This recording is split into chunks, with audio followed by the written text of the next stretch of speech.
Bismillahirrahmanirrahim. Dear students, Assalamu alaikum. In the previous lecture, we have discussed about refraction of light. Now, we discuss total internal reflection of light. Total internal reflection, जैसे हमने refraction में ये discuss किया था, जब light जो है एक मीडियम से पास होते है दूसरे मीडियम में जो है दाखिल होती है, तो ये नॉर्मल की तरफ जो है वो बेंड हो जाती है। यहाँ पर जो है हम ग्लास जो है ये ग्रेटर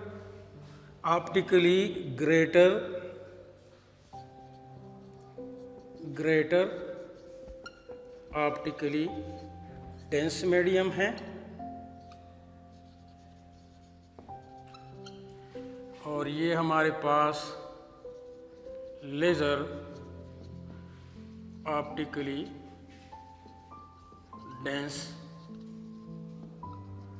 मीडियम है। ठीक है, अब जब ग्रेटर ऑप्टिकली डेंस मीडियम से लाइट जो है वो पास होती है और यहाँ पर जो है लेज़र ऑप्टिकली डेंस मीडियम में दाखिल होती है, तो ये अवे फ्रॉम नॉर्मल जाती है।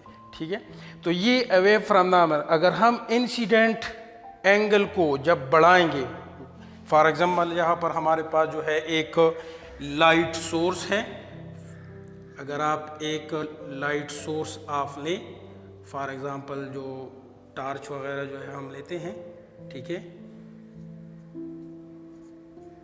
तो ये लाइट जो है डिफरेंट एंगल पे जो है वो इस मीडियम से जो है वो पास होती है और इसमें जो है वो दाखिल होती है।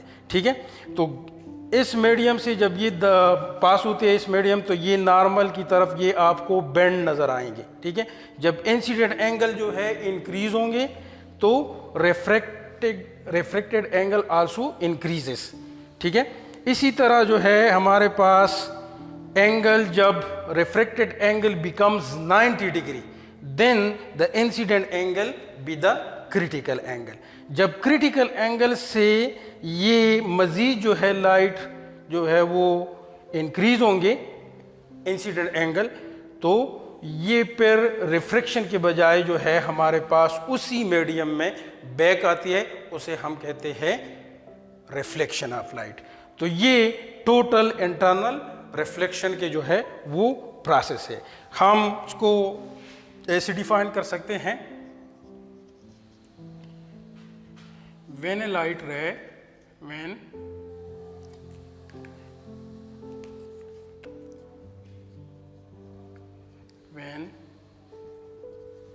a light ray passes through optically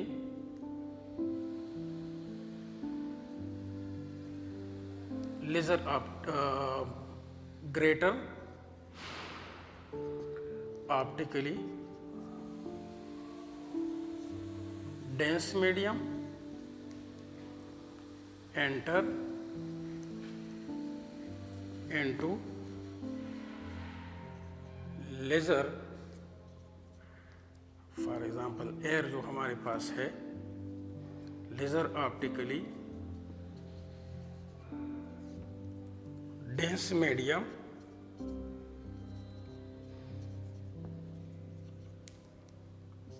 यानी एयर है। एक हमारे पास जो है ये ग्लास है, ये ग्रेटर ऑप्टिकली हमारे पास जो है ग्लास है और ये लेज़र हमारे पास जो है एयर है। इट अवे फ्रॉम नॉर्मल, एक परपेंडिकुलर लाइन जो हम पिछले लेक्चर में डिस्कस कर चुके हैं कि ये हमारे पास जो एक परपेंडिकुलर लाइन है। ठीक है, तो ये नॉर्मल से अवे जाती हैं। When incident angle increases, refracted angle also increases, that is incident angle increases, refracted angle also increases. And this way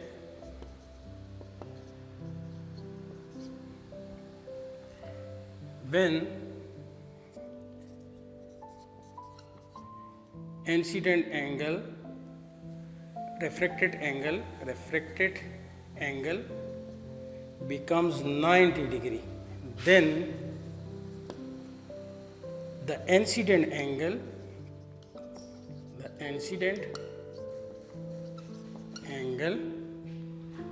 be the critical angle.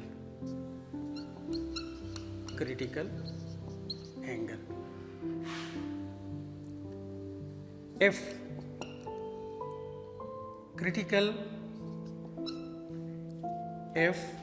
incident angle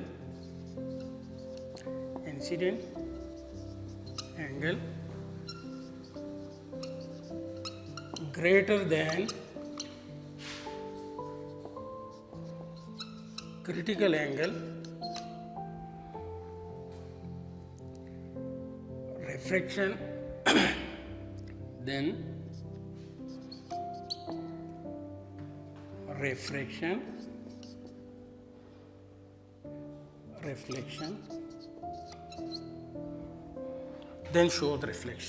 then shows reflection, instead refraction. This process is called refractive total internal reflection of light. Reflection of light जो है हमने ये define किया. अब इसके बाद जो है हम स्नेल लॉ से मज़ीद जो है वजाहत करेंगे कि हम क्रिटिकल एंगल और स्नेल लॉ की जो रिलेशन है या रिफ्रैक्टिव इंडेक्स है वो कैसे मालूम करते हैं. By definition of Snell's law. We know that Snell law N1 sine of angle incident equal to N2 sine of angle refraction. N1 and N2 represent refractive index of two media. One is glass and the other is air or another medium. We know that by definition of total internal reflection, when refracted angle becomes 90 degree, जैसे ये diagram में जो है यहाँ पर जो है ये 90 डिग्री को शो करते हैं. ठीक है, ये हमारे पास 90 डिग्री एंगल है. ठीक है, तो ये अगर 90 डिग्री तो हम जानते हैं कि साइन 90 डिग्री इक्वल टू 1. अगर ट्रिग्नोमेट्रिक रेशो में आप देखिए तो साइन 90 डिग्री जो है वो 1 के बराबर है. तो अगर हम इस इक्वेशन में ये पुट करें कि N1 sine incident angle equal to N2 sine 90 degree, तो साइन 90 डिग्री हमारे पास 1 के बराबर है. तो N1 हमारे पास साइन इंसिडेंट, तो ये इंसिडेंट जो है हमने डिफिनीशन के मुताबिक ये क्रिटिकल एंगल लिया था, तो ये इंसिडेंट हमारे पास अब क्रिटिकल एंगल है. तो ये N2 और 1 जो है के साथ मल्टीप्लाई करें तो हम ये ऐसे भी लिख सकते हैं sine critical angle N2 both side divided by N1 both side cancel और sine critical angle N2 by N1. तो ये हमारे पास टोटल इंटरनल रिफ्रैक्शन से रिफ्रैक्टिव इंडेक्स को हम इस तरीके से जो है वो कैलकुलेट कर सकते हैं. अब ये हमारे पास अगर वाटर है, ये एयर है, या एक ग्लास है, एक हमारे पास एयर है, या हमारे पास जो है और ग्लास और वाटर जो है ये 2 मीडिया है जिसके रिफ्रैक्टिव इंडेक्स जो है ये डिफरेंट है। तो ये क्रिटिकल एंगल की मदद से जो है हम रिफ्रैक्टिव इंडेक्स को मालूम कर सकते हैं। मज़ीद जो है इस total internal reflection of light के हम एप्लीकेशन पढ़ेंगे, जैसे हमारे पास जो है ऑप्टिकल फाइबर है, एंडोस्कोप है, ये इंशाल्लाह नेक्स्ट लेक्चर में जो है डिस्कस करेंगे।